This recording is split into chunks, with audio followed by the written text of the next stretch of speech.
Welcome to the AP Physics Review on Work, Energy, and Power. The Work and Energy Theorem. Work and energy are measured in joules. The types of energy are kinetic, potential, and spring potential. We can calculate work by taking the product of displacement and force. We use the equation work equals force times distance times cosine of theta. When calculating work, we use an angle between the applied force and the direction of motion. The work and energy theorem states that work equals a change in energy. Work can be negative if the energy is decreasing.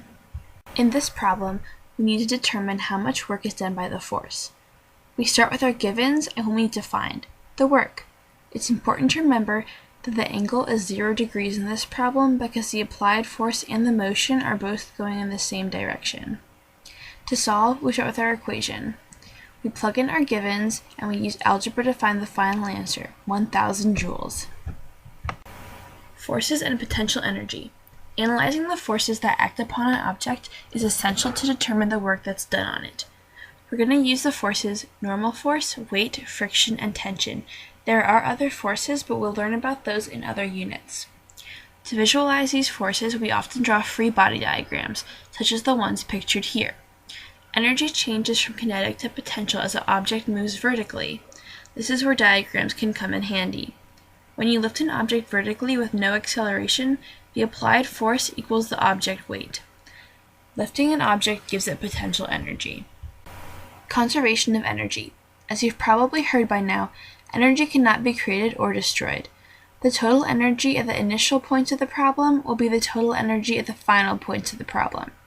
We can apply the work-energy theorem to this idea. With this, we get the work of non-conservative forces equals a change in total energy. Because energy doesn't have a direction, it's up to you to determine where that energy is present at the beginning and ends of a problem. Non-conservative forces, like friction, don't store energy. We have to include these in the problem to take into account any energy that could transfer into the environment.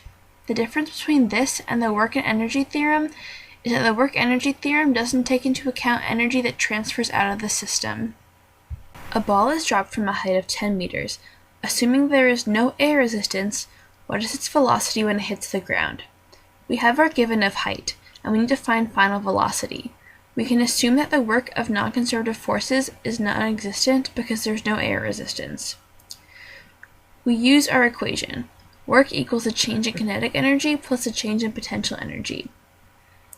Our angle here is going to be 0 because the motion and the force are both in the same direction. We plug in all our givens and we use 9.8 meters per second squared for gravity. We use algebra to find the final answer, 14 meters per second. Power is the rate of change in energy, or the change in work. There are a few equations you can use for power. The first is work over time. Because work equals the change in energy, you can use change in energy over time for power. Power is also equal to force times distance over time. You can also use force times velocity for power, because distance over time equals velocity. Because power is a rate of work with respect to time, it's a derivative. You can use an integral of power with respect to time to find work.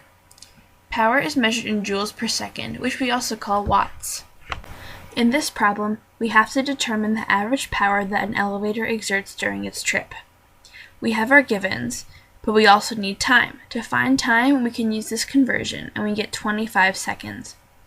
To solve, we start with our equation, work over time.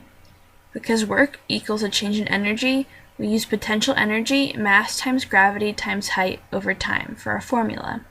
We plug in our givens and we find our final answer of 3.9 times 10 to the 4th watts. Thanks for watching. I hope you learned about work, energy, and power.